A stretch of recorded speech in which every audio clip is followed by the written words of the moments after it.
श्री राम कृष्ण वचनामृत के अगले भाग को प्रारंभ करते हैं।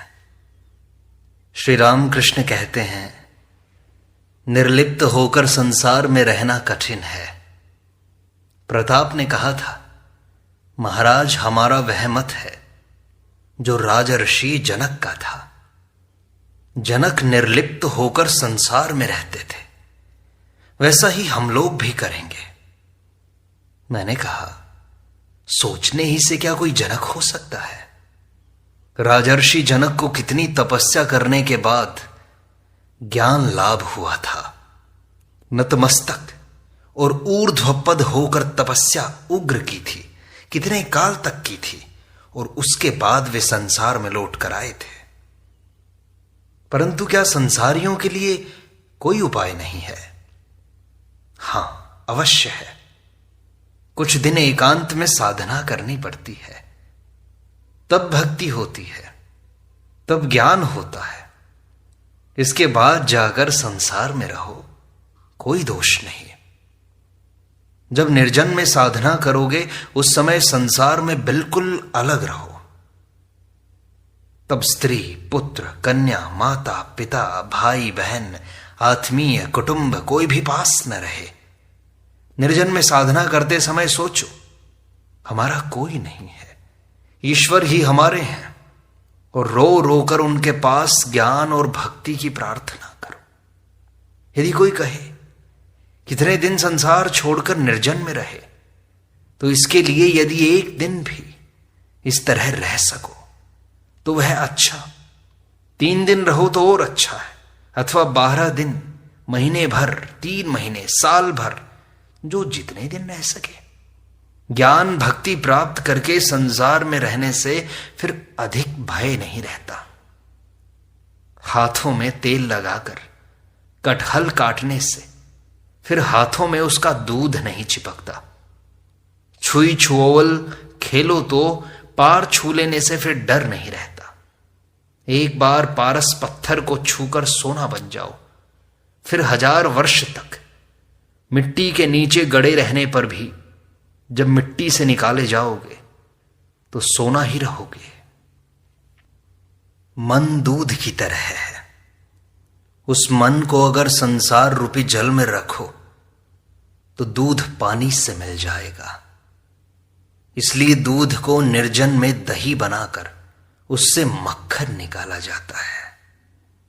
जब निर्जन में साधना करके मन रूपी दूध से ज्ञान भक्ति रूपी मक्खन निकाला गया, तब वह मक्खन अनायास ही संसार रूपी पानी में रखा जा सकता है।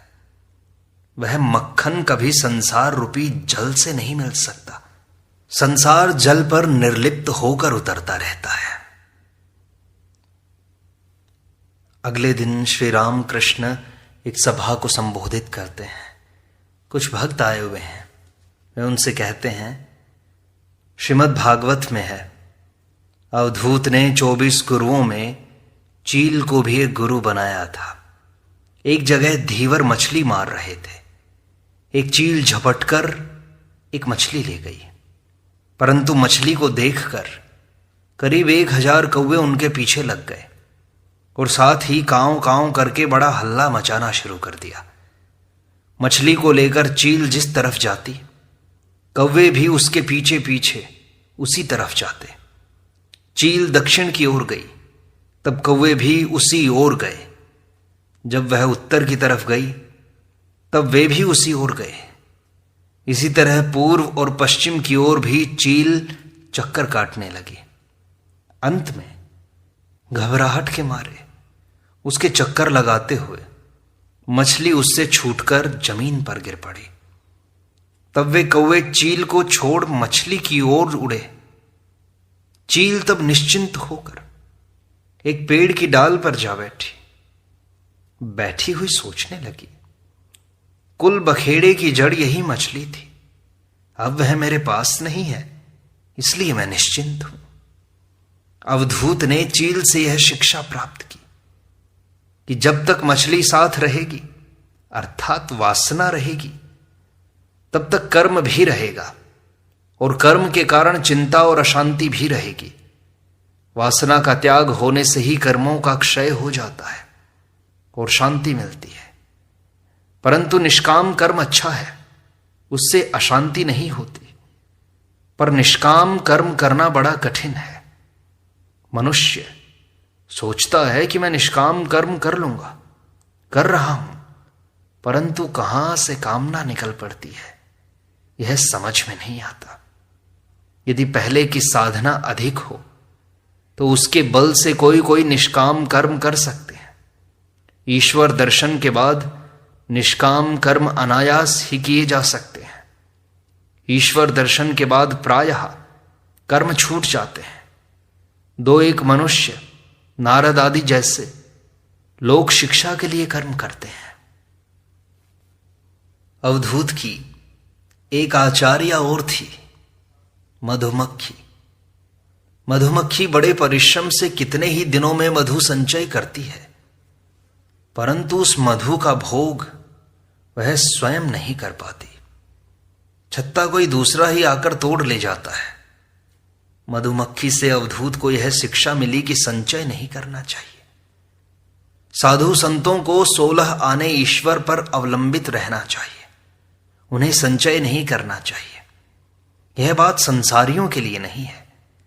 संसारी को संसार का भरण पोषण करना पड़ता है, इसलिए उन्हें संचय की आवश्यकता होती है। पक्षी और संत संचयी नहीं होते, परंतु चिड़िया बच्चे देने पर संचय करती है। चोंच में दबाकर बच्चे के लिए खाना ले आती है। श्री रामकृष्ण विजय से कहते हैं, साधु के साथ अगर बोरिया बंधना रहे, कपड़े की 15 गठरियां रहें, तो उस पर विश्वास न करना। मैंने बटतल्ले में एक साधु देखे थे, 2-3 बैठे हुए थे। कोई दाल के कंकड़ चुन रहा था, कोई कपड़ा सी रहा था, और कोई बड़े आदमी के घर के भंडारे की गप लड़ा रहा था। अरे उस बाबू ने लाखों रुपए खर्च किए, साधुओं को खूब खिलाया। पूड़ी, जलेबी, पेड़ा, बर्फी, मालपुआ, बहुत सी ऐसी चीजें खिलाई। ऐसे साधुओं के साथ मत रहना। विजय ने कहा, जी हां, गया में भी इस तरह के साधु मुझे देखने को मिले थे। गया के साधु लोटा वाले होते हैं। इस पर सब लोग हंस पड़ते हैं। श्री रामकृष्ण कहते हैं, ईश्वर पर जब प्रेम हो जाता है तब कर्म आप ही आप छूट जाते हैं। ईश्वर जिनसे कर्म कराते हैं वे करते रहें। अब तुम्हारा समय हो गया है, अब सब छोड़कर तुम कहो, मन तू देख और मैं देखूं, कोई दूसरा न देखे। यह कहकर श्री रामकृष्ण उस अतुलनीय कंठ से माधुरी बरसाते हुए गाने लगे। आदरणीय श्यामा मां को यत्न पूर्वक हृदय में धारण करो। हे मन तू देख और मैं देखूं, कोई दूसरा न देख पाए। काम क्रोध आदि को धोखा देकर मन आ निर्जन में उसे देखें, साथ रसना को भी रखेंगे, ताकि वह मां मां कहकर पुकारती रहे। कुमंत्रणाएं देने वाली जितनी कुरुचियां हैं उन्हें पास भी न फटकने देना। ज्ञान नयन को पहरेदार रखो, वह सतर्क रहे। श्री रामकृष्ण कहते हैं, भगवान की शरण में जाकर अब लज्जा, भय यह सब छोड़ दो। मैं अगर भगवत कीर्तन में नाचूं तो लोग मुझे क्या कहेंगे, यह सब भाव छोड़ दो। लज्जा, घृणा और भय, इन तीनों में से किसी के रहते हुए ईश्वर नहीं मिलते। लज्जा, घृणा, भय, जाति, अभिमान, गुप्त रखने की इच्छा, ये सब पाश हैं।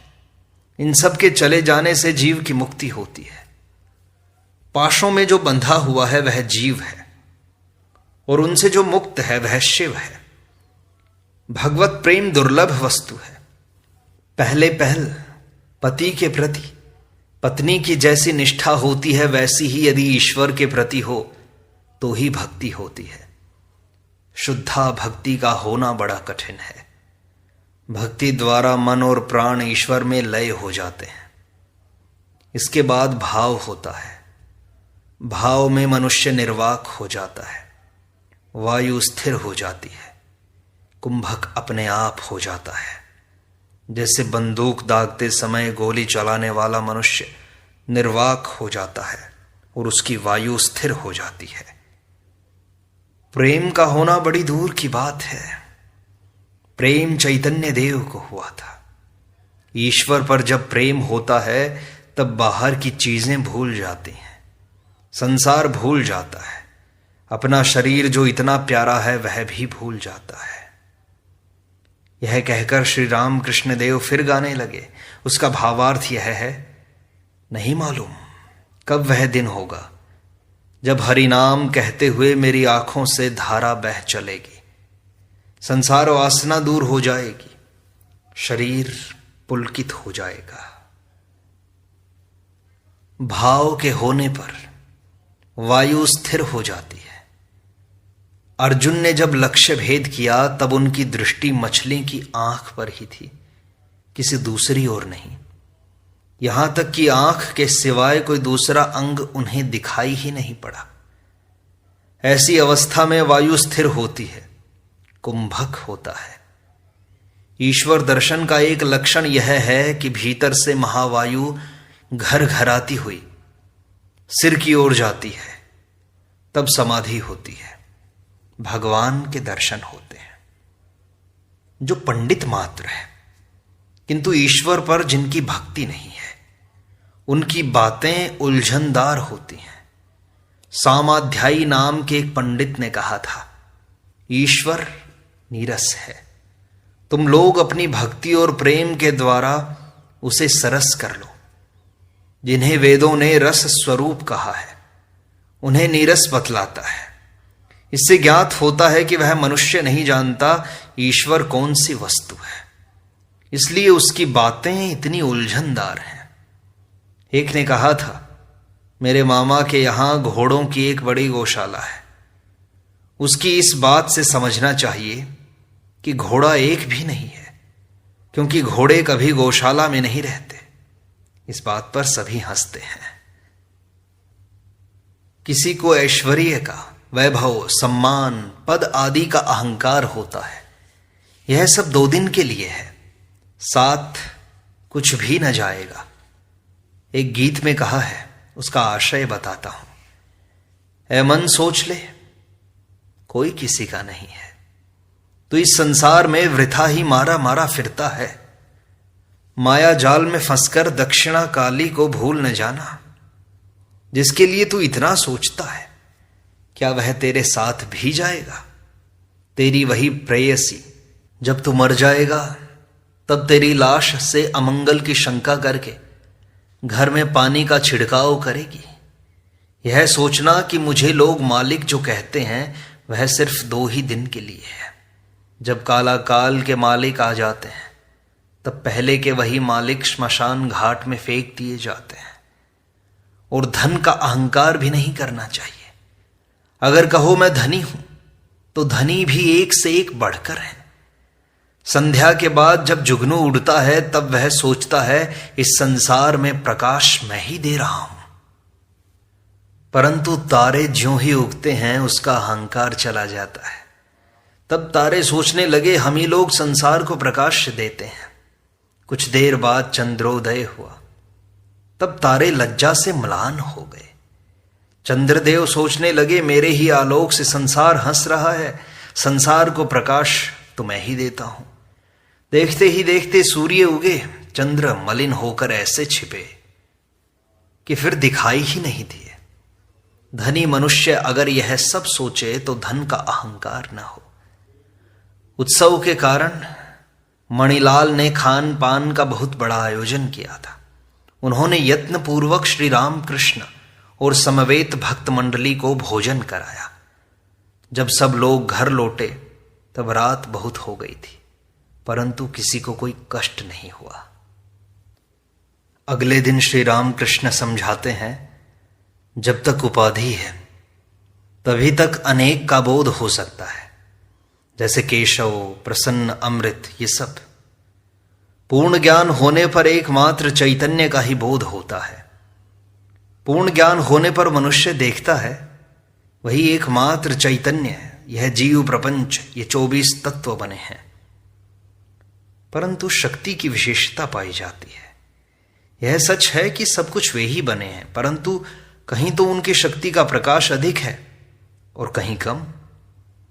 विद्यासागर ने कहा था, क्या ईश्वर ने किसी को अधिक शक्ति और किसी को कम शक्ति दी है?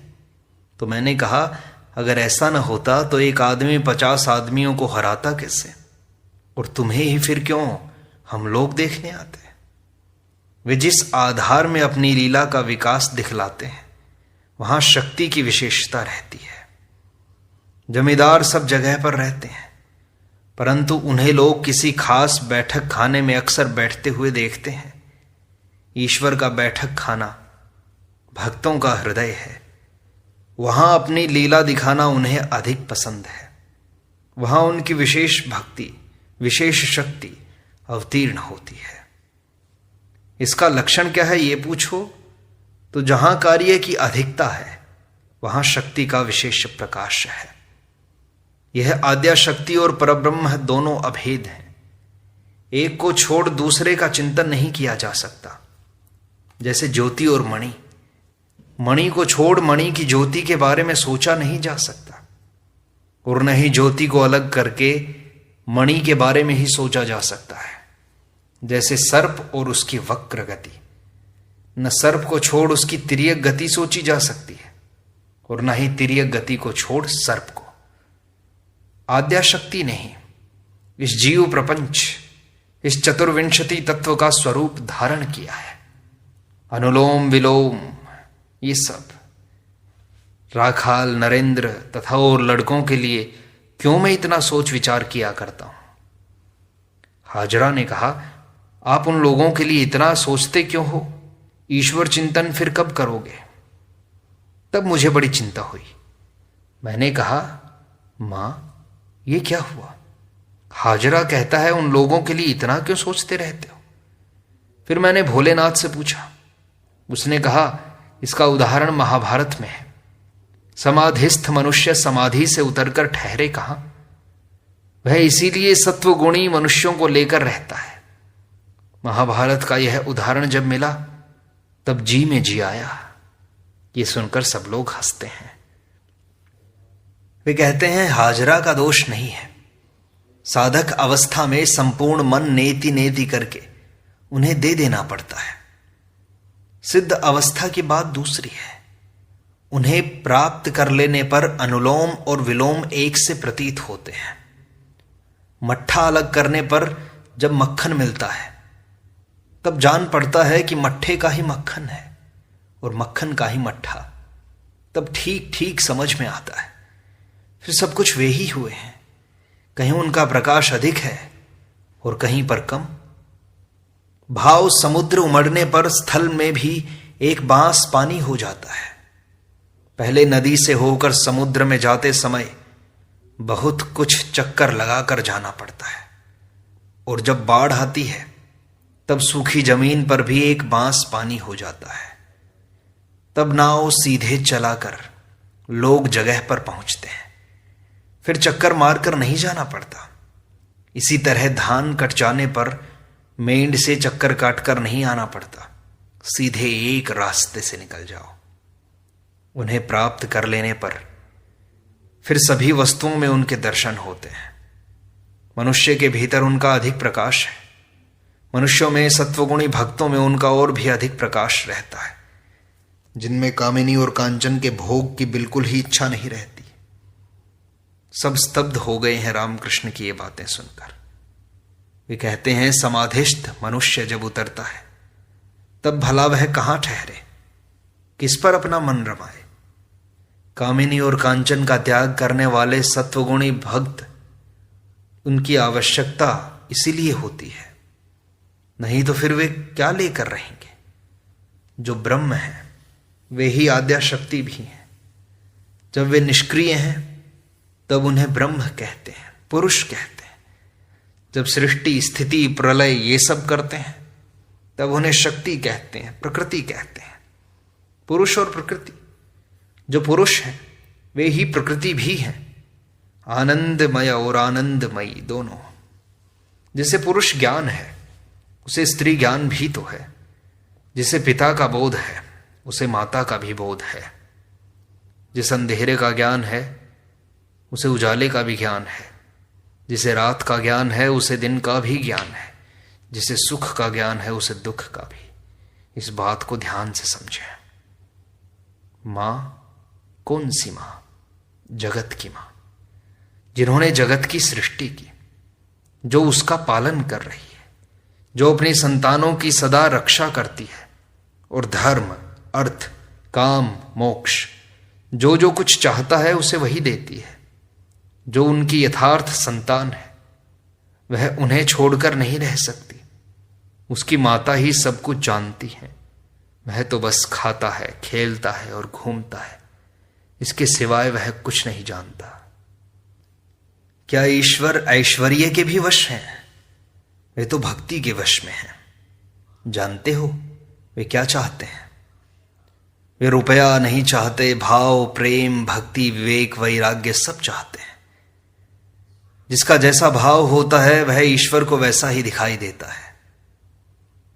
जो तमोगुणी भक्त है वह देखता है कि मां बकरा खाती है, वह बकरे की बलि भी देता है। रजोगुणी भक्त नाना प्रकार के व्यंजन, अन्न, पकवान चढ़ाता है। सत्वगुणी भक्त की पूजा में आडंबर नहीं होता। उसकी पूजा लोग समझ भी नहीं पाते। फूल नहीं मिलते तो वह बिल्व पत्र और गंगा जल से ही पूजा कर लेता है। थोड़े से चावलों या 2 बताशों का भी भोग लगा देता है। कभी कभी खीर पकाकर ही ठाकुर जी को निवेदित कर देता है। एक और है त्रिगुणातीत भक्त। उसका स्वभाव बालकों जैसा होता है। ईश्वर का नाम लेना ही उसकी पूजा है। वह बस उनका नाम ही जपता रहता है। इस प्रकार श्री रामकृष्ण वचनामृत का यह भाग संपूर्णता को प्राप्त होता है। शेष अगले अंक में।